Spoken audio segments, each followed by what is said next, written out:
A snorkeler has her throat slashed by a passing windsurfer's board. I'm not surprised because a lot of the tourists are coming from places where they're not acclimated to the ocean. Maybe the swimming pool, but the ocean is a whole different story. Another bludgeoned in her own home by hitmen her husband hired. We'll let the clerk publish the verdict. State of Florida versus Mark D. Sievers. Verdict. We, the jury, find as follows as to the defendant in this case. Count 1, first-degree murder. The defendant is guilty of first-degree murder. Conspiracy. And one was found crushed inside a fortune cookie dough mixer. These aren't myths. They happened, and they'll haunt you. Welcome back to Worst Ways People Have Died, Part 19.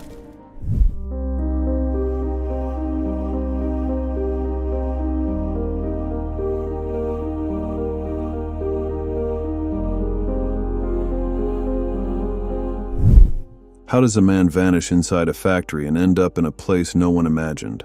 On a Sunday in April 2014, Elmer Oscar Barrera, 26, reported for work at the Wonton Food Company in Houston, Texas, one of the nation's largest fortune cookie manufacturers. Nothing seemed out of the ordinary, but when a co-worker checked the industrial dough mixer, they made a discovery that would haunt the factory forever. Inside the massive machine was Elmer's body, mangled by the relentless blades. The Harris County Institute of Forensic Sciences identified him and determined the cause of death: multiple blunt force injuries. Authorities ruled it an accident, and Houston police found no evidence of foul play. The specifics of how Elmer ended up in the mixer remain unclear. There was no mention of alarms or safety switches being triggered, and the company did not immediately respond to requests for comment.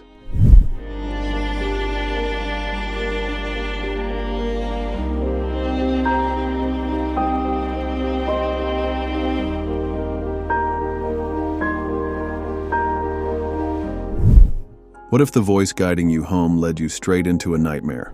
Do not believe everything your GPS tells you. On a foggy night in March 2015, 51-year-old Zora Hussein and her husband Iftikhar were driving through East Chicago, Indiana, trusting their GPS to lead them to a family gathering. But their digital navigator didn't know the truth.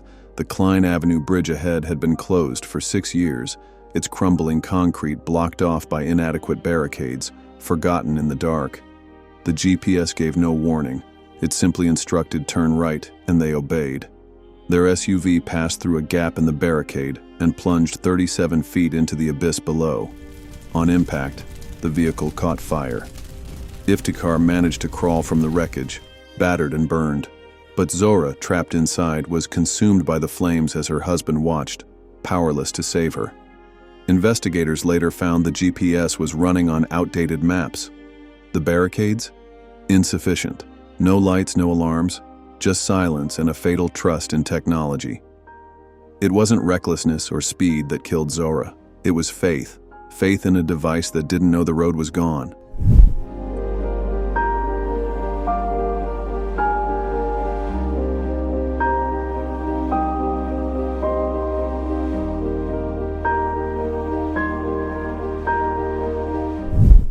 What happens when the person who promises to protect you is the one who signs your death warrant?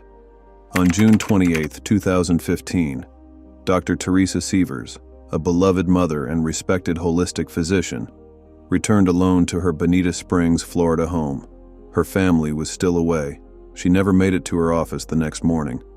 When a family friend checked in, they found a nightmare.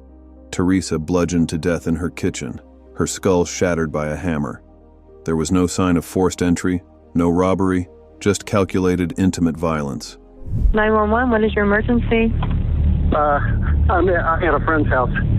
He's out of town, and I came here to check on his wife, and she's dead on the floor. And there's a hammer at the side, and she's bashed in the back of the head. Detectives were initially baffled, but digital breadcrumbs began to surface. GPS and cell phone data traced a 1,100-mile road trip from Missouri to Florida and back, taken by two men, Jimmy Rogers and Curtis Wayne Wright. Wright was Mark Sievers' childhood friend, Mark, Teresa's husband. The truth unraveled. Mark Sievers, fearing divorce and the loss of his children and money, orchestrated his wife's murder. He recruited Wright, who brought in Rogers, and together they executed the plan, striking when Teresa was home alone. Mark stood to gain from a life insurance policy, and he made sure Teresa would be vulnerable. We'll let the clerk publish the verdict.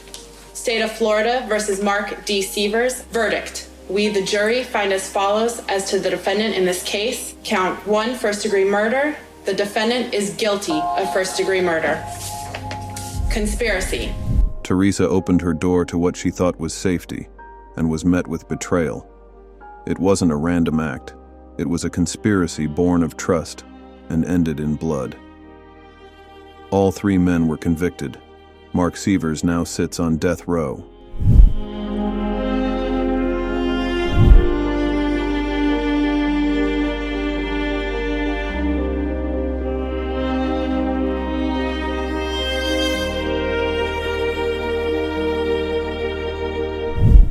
What if your last act of bravery was trying to save someone else in freefall?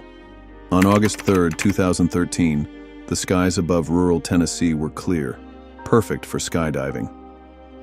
James Jimmy Horak Jr., 56, a seasoned instructor and Army veteran, was taking a first-time jumper on a tandem dive near West Tennessee skydiving. Horak had thousands of jumps behind him, but this one went tragically wrong.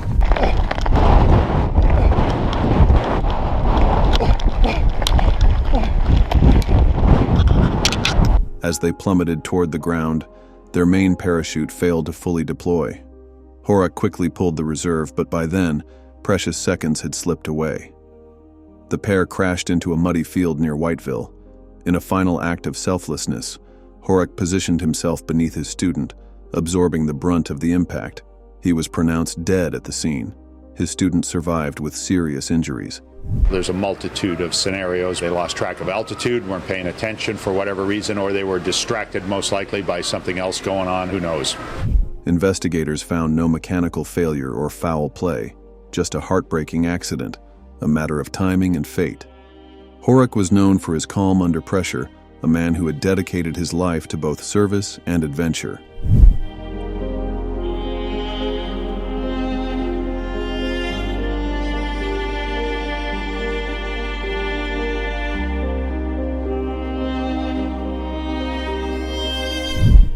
How can a serene swim in paradise turn into a nightmare of blood and silence? It was a flawless July day in 2015 on Tenerife's El Medano beach, where 31-year-old Amelia sought a peaceful escape. The Atlantic sparkled, and the world above faded as she snorkeled just off the shore, her only companions the hush of water and the slow beat of her heart. But paradise can turn in an instant. Above her, a windsurfer raced across the bay, his board slicing through the waves. There were no warning buoys, no protected zones, just swimmers and thrill-seekers sharing the same water. Suddenly, the windsurfer's sharp-edged fin collided with Amelia, slashing her neck with devastating force. The sea flashed red, a silent scream beneath the surface. The windsurfer, unaware, sped away. On the sand, families and sunbathers watched in shock as Amelia's body floated, face down and motionless. Lifeguards rushed in, but the injury was catastrophic, her life slipping away before help could arrive. I'm not surprised because a lot of the tourists are coming from places where they're not acclimated to the ocean. Maybe the swimming pool, but the ocean is a whole different story. News of the accident rippled through the island. Amelia wasn't careless. She was close to shore, following every rule. But a single oversight, a lack of clear boundaries between swimmers and water sports, turned a day of beauty into tragedy. Some deaths leave behind questions. These, they leave behind stunned silence. Whether it's a tragic accident or a carefully orchestrated end, each of these stories reminds us how fragile and unpredictable life really is. Which one left you speechless? Tell us in the comments, and if you want more real stories that are almost too bizarre to believe, hit that like button, subscribe, and turn on notifications. Thank you for watching.